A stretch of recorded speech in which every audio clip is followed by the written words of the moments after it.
सभी को मेरा प्यार भरा नमस्कार। मैं प्रशांत सोलंकी स्वागत करता हूं आप सबका आपके अपने परिवार में। तो मेरे भाई आज हम लोग डिस्कस करेंगे the pundits live mock test 4।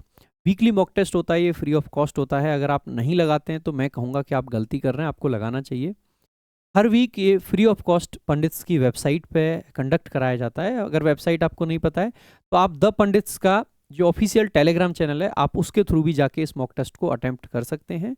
और इसका जो इंग्लिश पार्ट का सोल्यूशन है लगभग हर वीक मैं खुद कराता हूं, तो आप इससे भी बेनिफिट इसका ले सकते हैं। तो आइए शुरुआत करते हैं। और पहला क्वेश्चन आपका है, ये हर वीक सैटरडे से शुरू होता है। सैटरडे दोपहर 11 बजे लगभग ये लाइव हो जाता है और मंडे दोपहर 11 या 12 बजे तक ये लाइव रहता है। तो इस पीरियड में आप कभी भी इस मॉक को अटेम्प्ट कर सकते हैं। तो मैं तो हाईली रिकमेंड करूंगा कि आपको करना चाहिए वीक में एक मॉक टेस्ट, वो भी फ्री ऑफ कॉस्ट अगर मिल रहा है तो फिर क्या ही दिक्कत है। आ जाइए।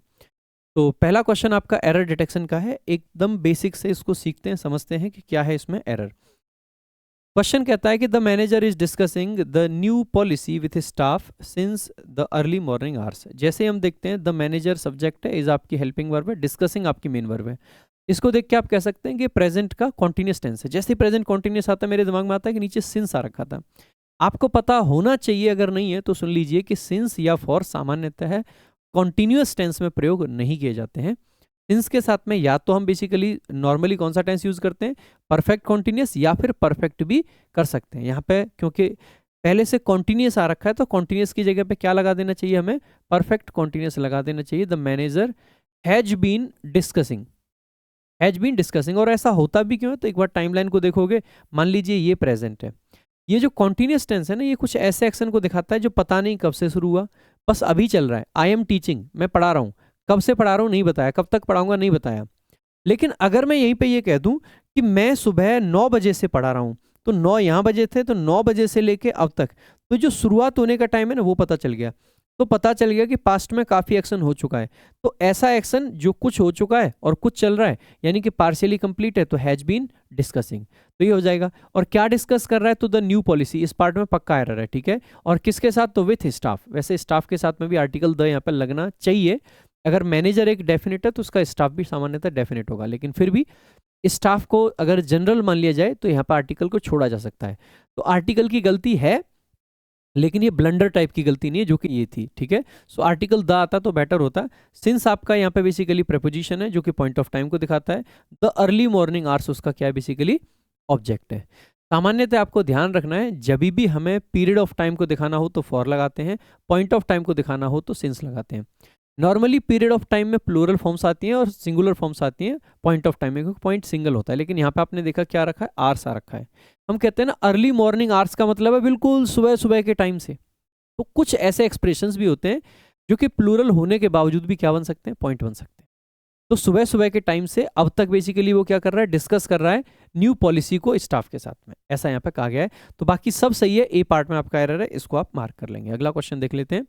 The critics continue to dash the movie calling it unrealistic and poorly acted. अब देखो क्रिटिक्स हैं, यानी कि उसको अच्छी बात कहेंगे खराब, तो आप कहोगे सर कोई नेगेटिव वर्ड यहाँ पे आना चाहिए, ठीक है जी। बिगाइल का मतलब होता है किसी को आकर्षित करना, इंचेंट करना किसी को, तो ये तो जनरली पॉजिटिव वे में आ सकता था। और बिगाइल मूवी को कोई इंचेंट कैसे करेगा, कोई पर्सन को करेगा, मूवी को नहीं। डिसिक्रेट करने का मतलब होता है बेसिकली किसी चीज को अपवित्र करना। अब मूवी कोई पवित्र चीज तो है नहीं, कोई भगवान का मंदिर तो है नहीं कि इसको कोई अपवित्र करेगा। So this doesn't make any sense, है ना। इसके अलावा इंडिक्ट करने का मतलब होता है किसी के ऊपर कुछ चार्जेस लगाना, किसी को अक्यूज करना। अब मूवी को इंडिक्ट करेंगे तो ये कोई सेंस नहीं देगा। लेकिन लास्ट ऑप्शन है डिराइड करना। डिराइड करने का मतलब होता है किसी का मजाक उड़ाना, किसी चीज को क्रिटिसाइज करना। तो आप कहोगे कि दिस मेक्स सेंस, तो डिराइड आपका करेक्ट आंसर हो जाएगा। डिराइड का मतलब ये होता है किसी का मजाक उड़ाना या किसी के बारे में उल्टी सीधी चीजें कहना। नेक्स्ट देखेंगे अगला क्वेश्चन आपका। The chameleon survived the wild by using it's modesty and, ये होता है ना गिरगिट जो होता है, तो यहाँ पे कहा गया कि जो गिरगिट था उसने सर्वाइव कर लिया जो वाइल्ड था। वाइल्ड यानी कि जो भी वाइल्ड सिचुएशंस थी, परिस्थितियां थी, जो जंगल था उसको। और कैसे सर्वाइव किया, बाई यूजिंग, यूज करके, क्या यूज करके, इट्स मॉडेस्टी। मॉडेस्टी तो हम्बलनेस होता है। क्या गिरगिट हम्बलनेस को यूज करके इस वाइल्ड को सर्वाइव करेगा, द आंसर इज नो। तो नो इंप्रूवमेंट तो नहीं होना चाहिए बिल्कुल भी, ठीक है। आगे, and staying anxious of predators at all times. Predators यानी कि शिकारी, तो शिकारी से वो एंग्सियस रहेगा, एंग्सियस रहेगा तो टेंशन ले लेके मर जाएगा। शिकारी से सावधान रहना, कॉशियस रहना है, तो कॉशियस वाला ऑप्शन देख लो। पहले में फियर है, फियर का मतलब डर है, ये भी नेगेटिव वर्ड है, नहीं आना चाहिए। वियरी का मतलब है थका हुआ होना, थके हुए होकर सर्वाइव करेगा क्या, नहीं। ये है वेरी, वेरी हो गया, चेरी हो गया, कॉशियस हो गया, वॉचफुल हो गया, हीटफुल हो गया, इन सब का ही मतलब होता है सावधान होना। तो चेरी आ जाए या वेरी आ जाए, आप कहोगे यही है, तो मुझे लगता है कि ये बेस्ट ऑप्शन होगा। बाकी पहला ऑप्शन देख लो। By using its disguise, disguise तो फिर भी कह सकते थे, ठीक है, लेकिन फियर की वजह से ये वाला ऑप्शन एलिमिनेट हो जाएगा। सेरेनिटी का मतलब होता है कामनेस, ये भी चल सकता था कि सेरेनिटी को यूज किया कामनेस को, लेकिन फिर वियरी आपका गलत हो जाता है। कैमोफ्लाज का मतलब होता है खुद को जमीनी रंगत में रंग के छिपा लेना, और आपको पता ही है कि ये जो कैमिलन होता है बेसिकली गिरगिट, ये क्या करता है, रंग बदलता है, कहते हैं ना गिरगिट की तरह रंग मत बदलो, और रंग बदलता है तो बेसिकली क्या करेगा, कैमोफ्लाज करेगा। तो आप कहोगे कि sir C option is the best option. Next देखेंगे, अगला आपका क्वेश्चन है, select the grammatically correct sentence. 4 sentences हैं, जो ग्रामेटिकली करेक्ट होगा उसको चूज करना है। सबसे पहले पहला सेंटेंस देख लेते हैं, she is not only intelligent but also works very hard. अब देखो जैसे आप देखेंगे, नॉट ओनली के आगे आपके क्या रखा है, इंटेलिजेंट, और बट ऑल्सो के आगे आपका क्या रखा है, वर्ब की फर्स्ट फॉर्म। आप कहोगे sir it is wrong, it is certainly wrong, पक्का गलत है ये। कैसे गलत है मेरे भाई, अगर नॉट ओनली के साथ में हमने एक एडजेक्टिव लिखा है, तो बट ऑल्सो के साथ में भी हमें एक एडजेक्टिव मतलब फ्रेज ही लिखना चाहिए। आपको पता होना चाहिए कि not only but also, either और, नीदर नॉर, ये आपके को रिलेटिव कंजंक्शंस होते हैं, और ये आपका सेम रैंक स्ट्रक्चर को फॉलो करते हैं। जैसा स्ट्रक्चर इधर होगा और वैसा ही स्ट्रक्चर हमें यहाँ भी चाहिए, ठीक है। तो यहाँ पे तो वर्ब लगा दिए, इसका मतलब है दिस इज सर्टेनली रॉन्ग। फिर भी इसको करेक्ट कैसे करेंगे, एक बार ये जान लेते हैं। She is not only intelligent but also, आप सिंपल कह सकते हैं हार्ड वर्किंग। आप इस पूरे वर्ब को हटा के आप सिंपल क्या कह दो, बट ऑल्सो हार्ड वर्किंग। न सिर्फ इंटेलिजेंट है बल्कि हार्ड वर्किंग भी है। अगर आपको लगेगा सर फिर तो ये सिंसियरली तो इसमें से चली गया, तो सिंसियरली भी लगा दो एडजेक्टिव के पहले, तो but also sincerely hard working. ऐसे सिंसियरली लगाने की जरूरत नहीं पड़ेगी, क्योंकि वर्क मतलब वर्किंग, और सिंसियरली बेसिकली हार्ड से आ गया, तो हार्ड वर्किंग से काम चल जाएगा। बाकी आप चाहें तो लगा सकते हैं, ठीक है। तो आप पाओगे कि सर पहला ऑप्शन तो गलत है। बी देख लेते हैं, he not only completed the report, तो ही सब्जेक्ट है, नॉट ओनली आ गया, नॉट ओनली के साथ में क्या है, वर्ब की सेकंड फॉर्म है, द रिपोर्ट उसका क्या है, ऑब्जेक्ट है। But also was presenting it. अब देखो नॉर्मली हमें जब भी हम कोरिलेटिव कंजंक्शंस का यूज करते हैं तो स्ट्रक्चर भी सेम रखना चाहिए, यानी कि हमें टेंस का भी सेम टेंस का प्रयोग करना चाहिए। अगर हमने यहाँ पे पास्ट का इंडेफिनिट टेंस लिखा है, तो यहाँ पे भी पास्ट का इंडेफिनिट लिखना चाहिए। सो प्रेजेंटिंग इट की जगह पे बट ऑल्सो प्रेजेंटेड इट, दोनों जगह वर्ब की सेकंड फॉर्म प्रेजेंटेड इट। तो आप कहोगे सर बी सेंटेंस भी आपका गलत है।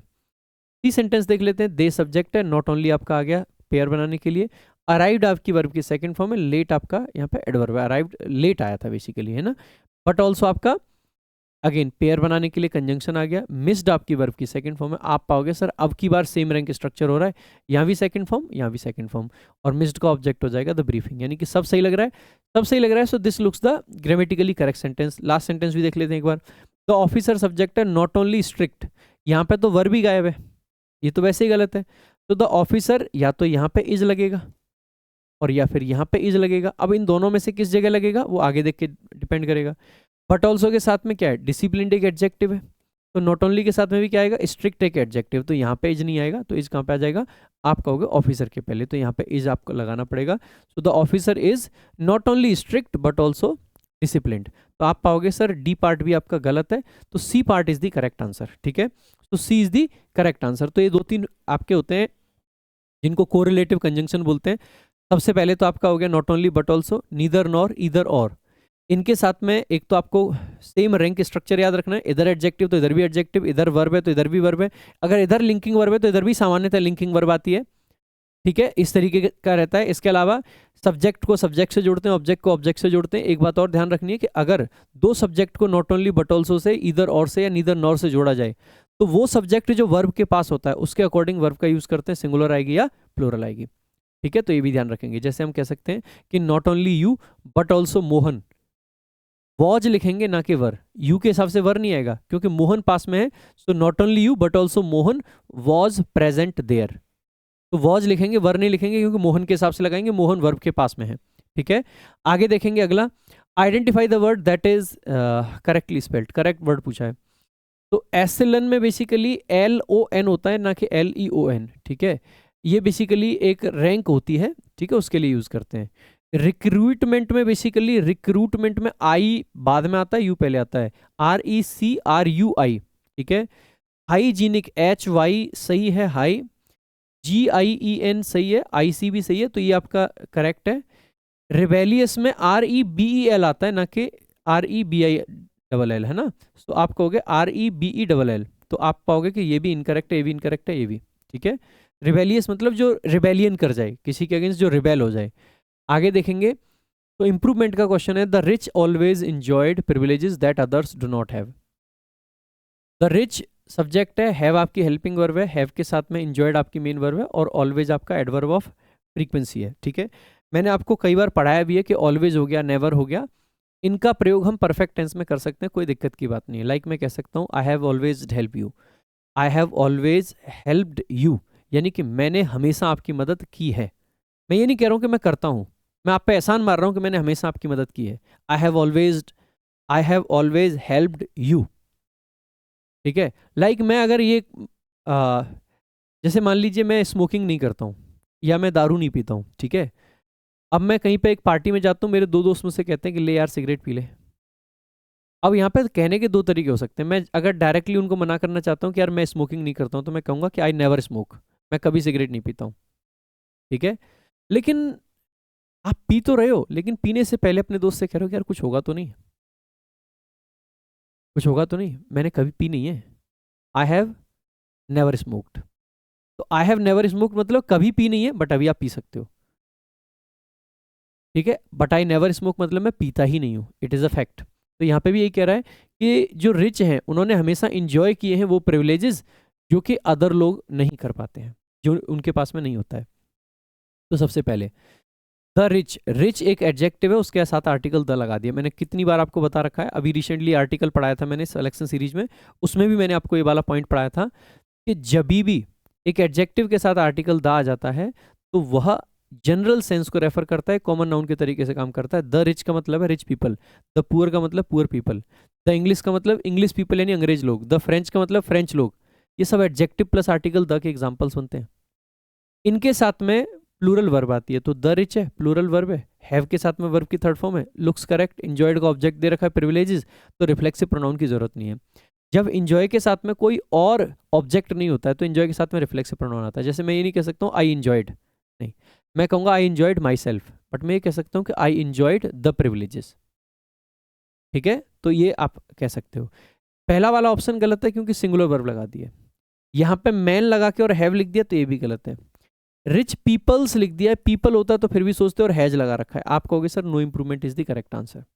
वैसे आंसर मारना आसान था, मैंने 4 चीजें आपको एक्स्ट्रा बताई हैं, इसीलिए थोड़ा सा टाइम लेके बताया। आगे देखेंगे, the teams early momentum has dissipated. अब डेसिपेटेड का सिनोनिम पूछा, डेसिपेटेड का मतलब होता है स्क्वेंडर कर देना, वेस्ट कर देना किसी चीज को, ठीक है। सेक्लूड करना, अलग करना होता नहीं बनेगा। फ्रेटर करने का मतलब होता है वेस्ट कर देना, आप कहोगे सही सिनोनिम है। रेमिफाई करने का मतलब होता है किसी चीज का फैलाना, रेमिफाई से रेमिफिकेशन बनता है। रेमिफिकेशन का एक तो मतलब किसी चीज का फैलाना, खास करके ब्रांचेस के रूप में चीजों का निकलना, शाखाओं के रूप में, और दूसरा रेमिफिकेशंस का मतलब कई बार कॉन्सिक्वेंसेज भी बन जाता है। डिसक्वालीफाई आप सब जानते हैं, किसी का क्वालिफाई ना करना, तो fritter is the correct answer. अगला देखेंगे, प्यूट्रीफाई करने का मतलब होता है किसी चीज का सड़ना, इसका क्या पूछा है, एंटोनिम। डेटेरियोरेट तो सिनोनिम हो जाएगा। एस्ट्यूट होता है समझदार, विजिलेंट होता है जो वॉचफुल होता है, जो कॉशियस होता है, जो वेरी होता है, जो चेरी होता है। और डी कॉन्टेमिनेट, कॉन्टेमिनेट करने का मतलब होता है खराब करना, डी कॉन्टेमिनेट करना यानी कि उसको सही करना।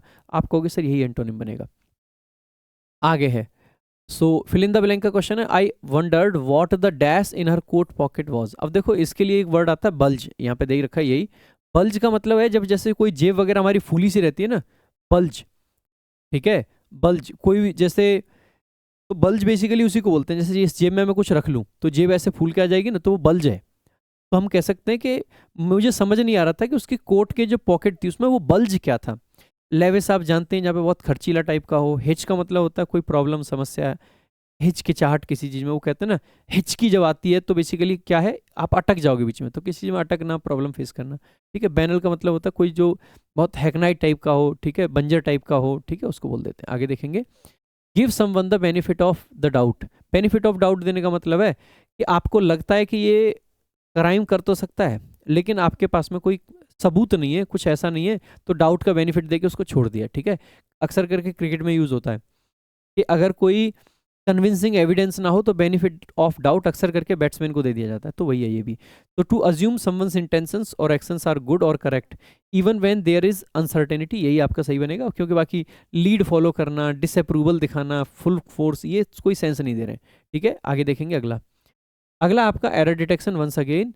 तो ही सब्जेक्ट है, शुड आपकी हेल्पिंग वर्ब है, कंप्लीट आपकी मेन वर्ब है। ही शुड कंप्लीट, उसको करना चाहिए क्या, असाइनमेंट, और कब, तो यस्टरडे। जैसे ही यस्टरडे देखा, नहीं तो पास्ट है, क्या शुड पास्ट को दिखाता है, द आंसर इज नो। उसको कल असाइनमेंट कंप्लीट करना चाहिए था, यही तो कहना चाह रहे हैं हम। क्या हम ये कहेंगे कि कल उसको करना चाहिए, ये तो फ्यूचर की बात हो जाएगी, फिर टुमारो आना चाहिए। लेकिन यस्टरडे आ रखा है, यस्टरडे यानी कि पास्ट की बात है, तो पास्ट में चाहिए का सेंस चाहिए, तो आप क्या कहोगे, भाई कल तुम्हें ये काम कर लेना चाहिए था, यानी कि आपने नहीं किया है। जब भी हम कोई भी अनफुलफिल्ड विश दिखाते हैं तो शुड प्लस में हैव प्लस वर्ब की थर्ड फॉर्म। आपने देखा भी होगा कंडीशनल सेंटेंसेस में, जब भी हम थर्ड कंडीशनल की बात करते हैं, जिसको कुछ लोग क्लोज्ड कंडीशनल बोलते हैं, तो जहां पे इफ के साथ में हैड प्लस वर्ब की थर्ड फॉर्म आती है, तो वहीं पे मेन क्लॉज में वुड हैव प्लस वर्ब की थर्ड फॉर्म आती है, यानी कि अगर आप कल वहां होते तो ऐसा कर लेते, मतलब आपने ऐसा नहीं किया। तो पास्ट की जो अनफुलफिल्ड चीजें होती हैं, कोई भी ऐसी चीज जो पास्ट की है और वो पूरी नहीं हो पाई, तो उसके लिए अक्सर करके शुड या वुड प्लस में वर्ब की हैव की फॉर्म प्लस में वर्ब की थर्ड फॉर्म, ठीक है। तो शुड हैव प्लस वर्ब की थर्ड फॉर्म। तो he should have completed the assignment, तो should have completed, should have completed the assignment yesterday but he did not, लेकिन उसने नहीं किया। Now he is worried about it. अब आप ये मत कहना यहाँ इज कैसे आ गया, क्योंकि सेंटेंस अलग है। कल कर लेना चाहिए था, लेकिन उसने नहीं किया, कब नहीं किया, कल नहीं किया। और चिंतित कब है, अब चिंतित है। आप कहोगे सर ए वाले पार्ट में एरर है। नेक्स्ट देखेंगे आगे। भाई आगे देखने से पहले एक बार फिर से आपको याद दिला दूं कि अगर आपने अब तक हमारी बेसिक्स ऑफ इंग्लिश की वीडियो नहीं देखी है, तो एक बार बेसिक्स ऑफ इंग्लिश की वीडियो जरूर देखना। और इसको कंप्लीट करते ही हमने जो सीरीज चलाई है सिलेक्शन सीरीज, आप इस सीरीज को फॉलो करें, बहुत अच्छा कंटेंट है सिलेक्शन सीरीज के अंदर। आप पूरा देखें, मजा आएगा आपको देखने में, ये मैं गारंटी ले सकता हूँ। आगे देखेंगे अगला। अगला आपका क्वेश्चन है चेरी। अभी थोड़ी देर पहले शायद हमने इस वर्ड का जिक्र भी किया था, cherry, very, cautious, watchful, vigilant, ये सब एक ही मीनिंग देते हैं। इसका सिनोनिम पूछा है, सिनोनिम पूछा है, देखो रेस तो इसका एंटोनिम बनेगा, ओडेसियस भी कहीं ना कहीं एंटोनिम है, जो जिसके अंदर ओडेसिटी हो, जिसके अंदर बहुत ज़्यादा मतलब रिस्क लेने की कैपेसिटी हो। ट्रायल तो आप जानते हैं, कोर्ट वगैरह में जो ट्रायल चल रहा होता है ना, वो है। तो आप कहोगे सर जिंजरली, वैसे ये एडजेक्टिव और ये एडवर्ब है, लेकिन चल जाएगा। जिंजरली का मतलब होता है स्लोली स्लोली कहीं पे जाना, स्लोली स्लोली चलना, उसी को बोल देते हैं। आगे देखेंगे। The motivational speakers words were meant to exalt the audience spirits. अब देखो एक्साल्ट का क्या पूछा है, एंटोनिम। एक्साल्ट करने का मतलब होता है किसी की तारीफ करना, ठीक है। सो इनोबल करना, तो आप कहोगे किसी चीज को नोबल बनाना, तो ये तो पॉजिटिव वर्ड है, नहीं बनेगा। डेनिग्रेट करने का मतलब होता है किसी को क्रिटिसाइज करना, एक तरफ एक्साल्ट कर रहे हैं, तारीफ कर रहे हैं, डेनिग्रेट कर रहे हैं, यानी कि एंटोनिम बन जाएगा। एक्सटोल करने का मतलब ग्लोरीफाई करना होता है, ये भी एक्साल्ट का सिनोनिम बनेगा, ठीक है। और आउस्ट करने का मतलब होता है किसी को बाहर निकाल देना समाज वगैरह से, तो ये भी इसका एंटोनिम नहीं बनेगा। आगे देखेंगे। तो फिल इन द ब्लैंक का क्वेश्चन है, the council approved a dash overhaul of the traffic system because of the increasing accidents occurring in close dash to schools. अब देखो जो काउंसिल है उसने अप्रूव किया ओवरहॉल, ओवरहॉल बेसिकली मतलब पूरे तरीके से बदल देना, किस चीज़ को, जो ट्रैफिक सिस्टम है उसको। क्यों? क्योंकि जो इंक्रीजिंग एक्सीडेंट्स हो रहे थे उसकी वजह से जो स्कूल्स थे उनके पास में एक्सीडेंट्स हो रहे थे। सबसे पहले देखो मैं देखता हूँ क्लोज सेपरेशन का कोई मतलब नहीं होता है, क्लोज रिमोटनेस का कोई मतलब नहीं होता है, क्लोज डिस्टेंस तो फिर भी कह सकते थे, बाकी पार्शियल ओवरऑल वैसे नहीं बनेगा। रेडिकल, रेडिकल का मतलब है एकदम पूरे तरीके से, रेडिकल चेंजेस लाना, रेडिकल बदलाव आते हैं ना। और प्रॉक्सिमिटी का मतलब होता है उसके नज़दीक में ही होना, तो A option is the correct answer. Proximity शायद हमने लास्ट मॉक टेस्ट में भी ये वर्ड डिस्कस किया था, है ना। तो प्रॉक्सिमिटी मतलब नियरनेस में होना, क्लोज, उसके पास में, आसपास में कहीं पर होना। नेक्स्ट देखेंगे आगे। A person who gives help and sympathy to people who need it. ये आज जब मैं सुबह ईडियम्स की क्लास ले रहा था तो उसी में आया था गुड समैरिटन, ठीक है। तो गुड समैरिटन वही समैरिटन ही होता है, एक ऐसा व्यक्ति। तो वेफ नहीं बनेगा, पैसिफिज्म नहीं बनेगा, और कोरोनेशन आपका नहीं बनेगा, ठीक है। आगे सेकंड विंड। सेकंड विंड का मतलब क्या है कि रिन्यूड एनर्जी मिलना, किसी काम को करने के लिए बेसिकली रिन्यूड एनर्जी, और मतलब एक दोबारा से किसी चीज़ को करने के लिए एनर्जी मिल जाना। तो एक्सीलरेटिंग ग्रोथ ऑफ मैग्नीट्यूड नहीं, something that spoils a pleasant situation वगैरह कुछ आगे होना चाहिए नहीं। To make a desperate attempt to salvage a bad situation, salvage मतलब सॉल्व करना एक तरीके से, मतलब उसको दोबारा से सही कर देना है ना। अनदर बर्स्ट ऑफ एनर्जी, आप ये कहोगे बिल्कुल सही है, अनदर यानी कि एक और रिन्यूड एनर्जी मिलना। आगे देखेंगे, अगला क्वेश्चन नंबर 17 है, वेस्टफुल रेकलेस विथ मनी। कोई व्यक्ति जो वेस्टफुल है, रेकलेस है पैसे को खर्च करने में। टेनरी तो बेसिकली वो होता है ना जहाँ पे चमड़ा बनता है, ठीक है, तो उसको बोल देते हैं, तो ये तो नहीं बनेगा। प्रोडिगल, ये मैंने कई बार ट्रिक से भी आपको याद करवाया, वो बोल देते हैं ना पंजाबी में, अरे प्रोडिगल है पैसा खर्च कर इस पे।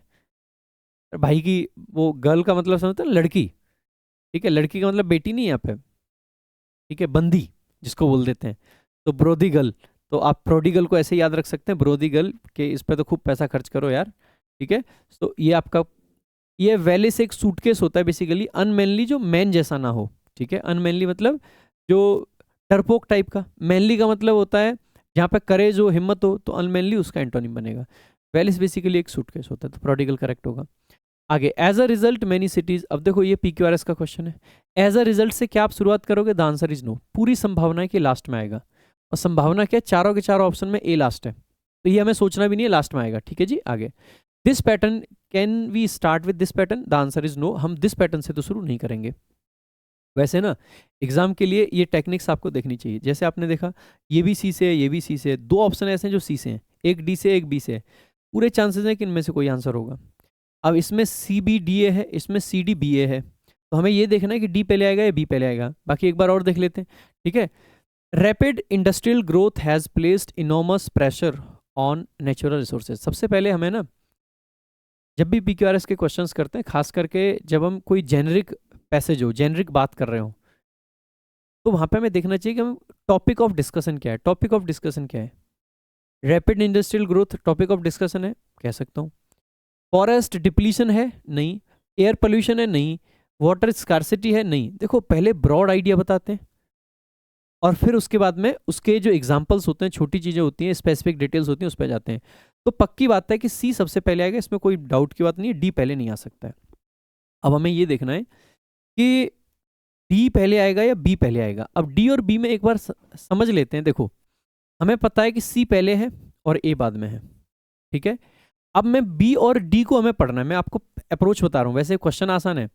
बी और डी को हमें पढ़ना है और ये डिसाइड करना है कि कौन सा पहले और कौन सा बाद में। तो सबसे पहले ए में क्या है, हमें ये पता होना चाहिए।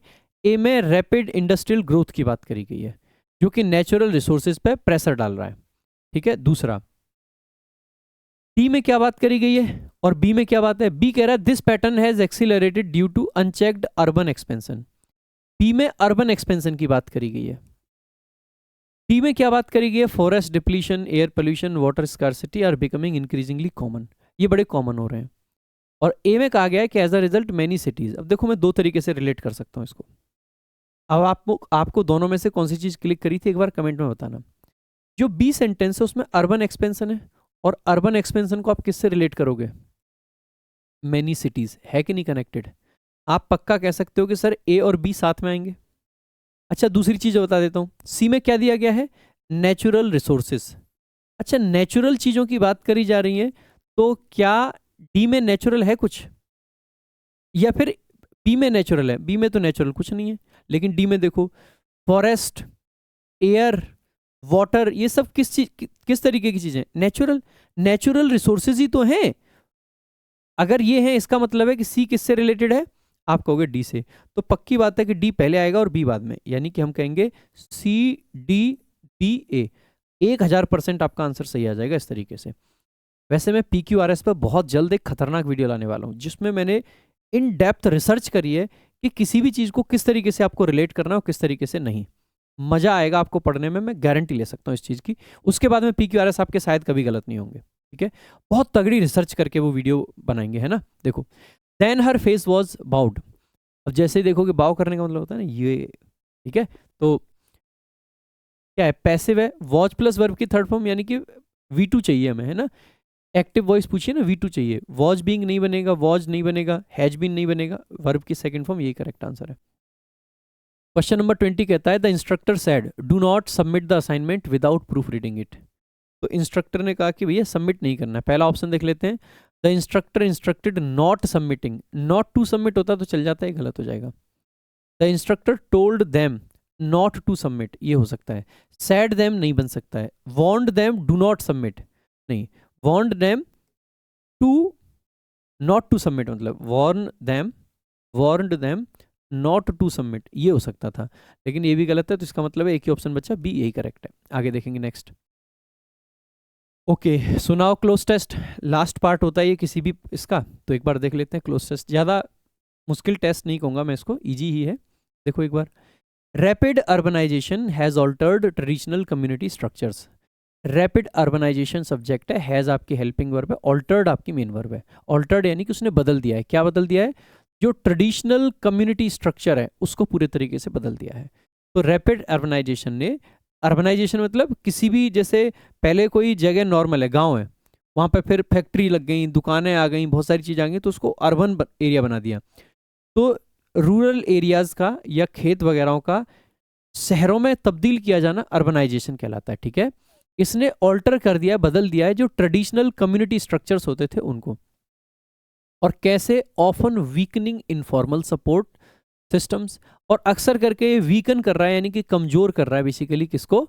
जो इनफॉर्मल सपोर्ट सिस्टम। देखो एक तो फॉर्मल सपोर्ट सिस्टम हो गए, जैसे कि बैंक्स हैं, आप उनसे लोन ले सकते हैं, फॉर्मल सपोर्ट सिस्टम है, सरकार की तरफ से कोई मदद मिल रही है, फॉर्मल है। लेकिन इनफॉर्मल क्या है? गांव में जब लोग इकट्ठे रहते थे, एक दूसरे की मदद करते थे। हमें अब तक ध्यान है, हमारे यहाँ एक वो बनती है भुर्जी, जब गेहूं वगैरह निकलते हैं तो उससे भूसा निकलता है, तो उस भूसे को भर के भुर्जी बांधते हैं। गांव में क्या होता था कि 10-15 लोग मिले, भैया आ जाओ, आज यार आज हमारी भुर्जी बंधेगी, आज हमारी भुर्जी बंधेगी। सब लोग इकट्ठे हुए और मिल के बढ़िया से भुर्जी बांध दी।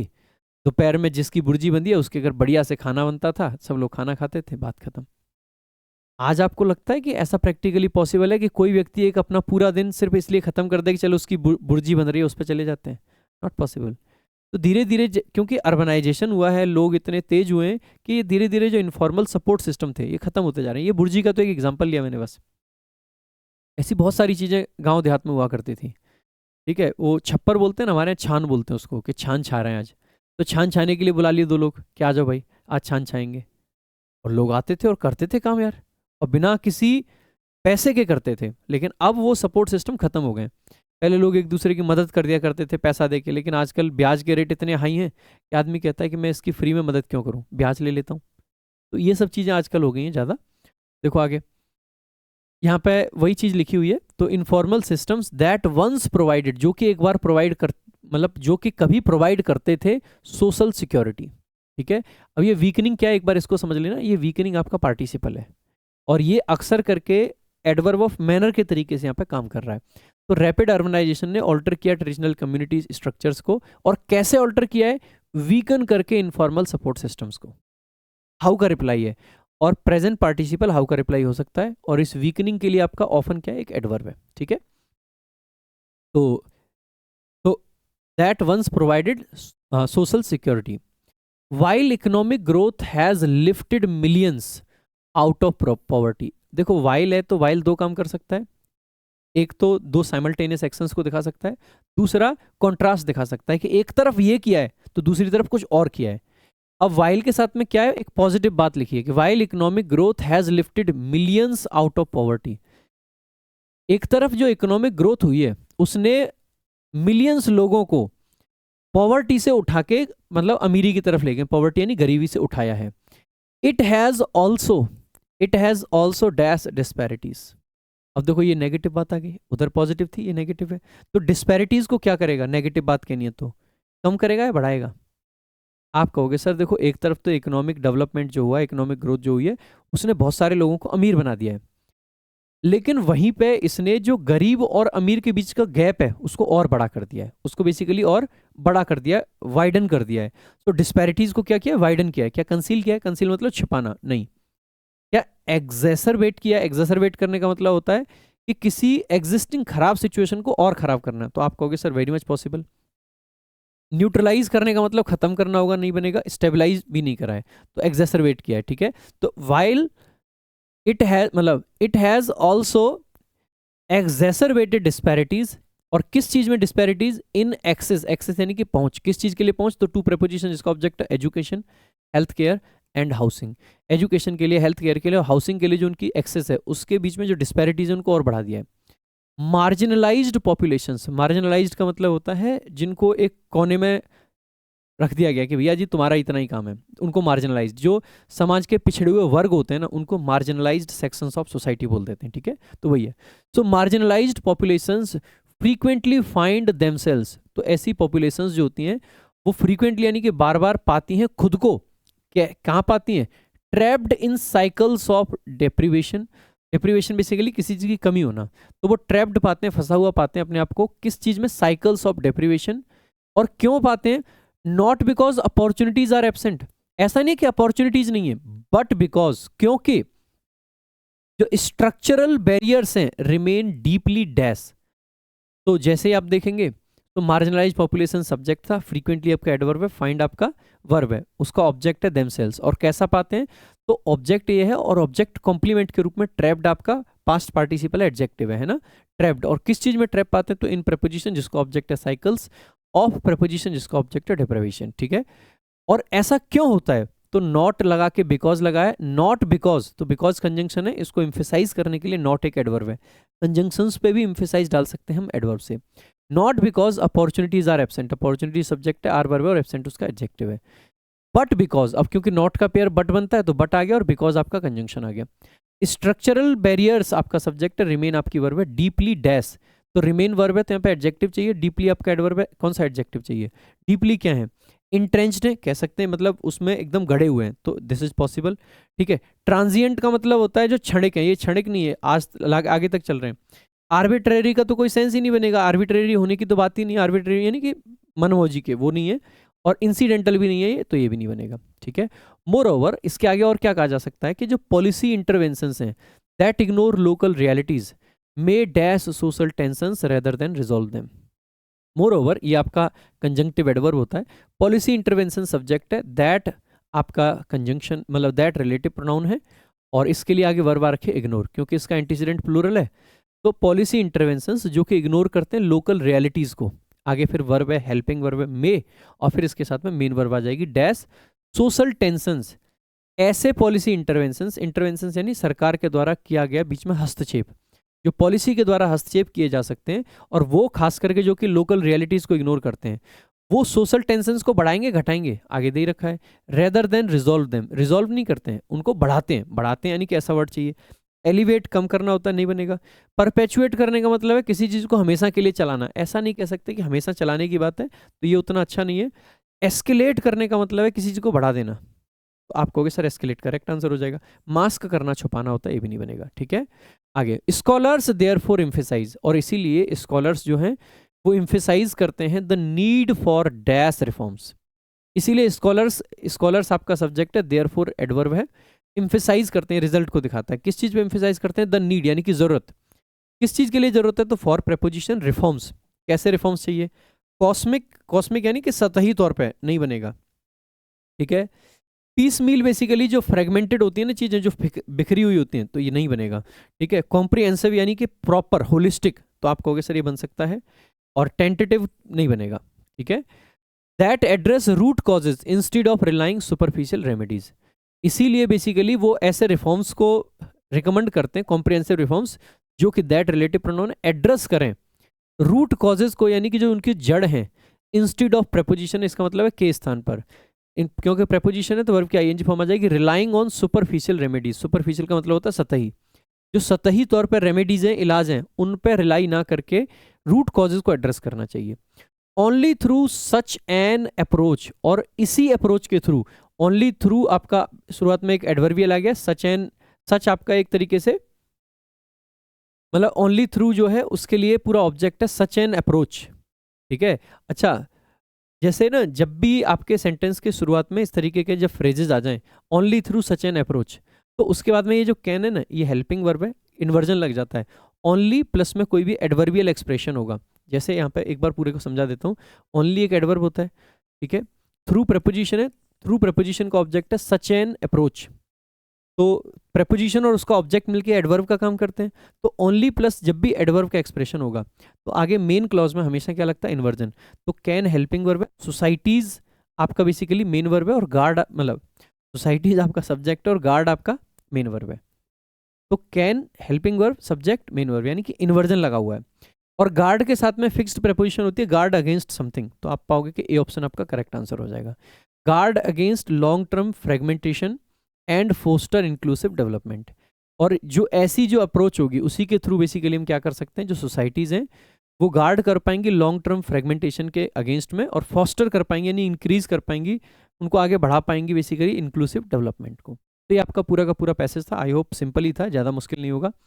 इस पूरे के पूरे मॉक टेस्ट के दौरान अगर आप 22-23 क्वेश्चन करते हैं तो ठीक स्कोर है। अगर आप रिपीटर हैं, अगर आप एकदम फ्रेशर हैं तो 15 से 18 क्वेश्चन भी अगर आप अभी कर पा रहे हैं इस मॉक टेस्ट में तो दैट्स गुड। इसको आपको और इंक्रीज करना है।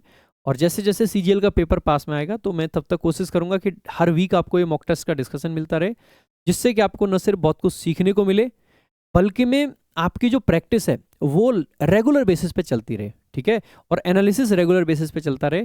तो एक बार कमेंट करके बताइएगा कि इस मॉक टेस्ट में अगर आपने मॉक पंडित्स के प्लेटफॉर्म पर अटेम्प्ट किया है या इस वीडियो के टाइम पे अटेम्प्ट किया है तो आपके इंग्लिश में कितने क्वेश्चन सही हो रहे थे और कितने गलत। आज के लिए अभी के लिए सिर्फ इतना ही, मिलते हैं अगली क्लास में। Thank you so much. जय हिंद, जय भारत।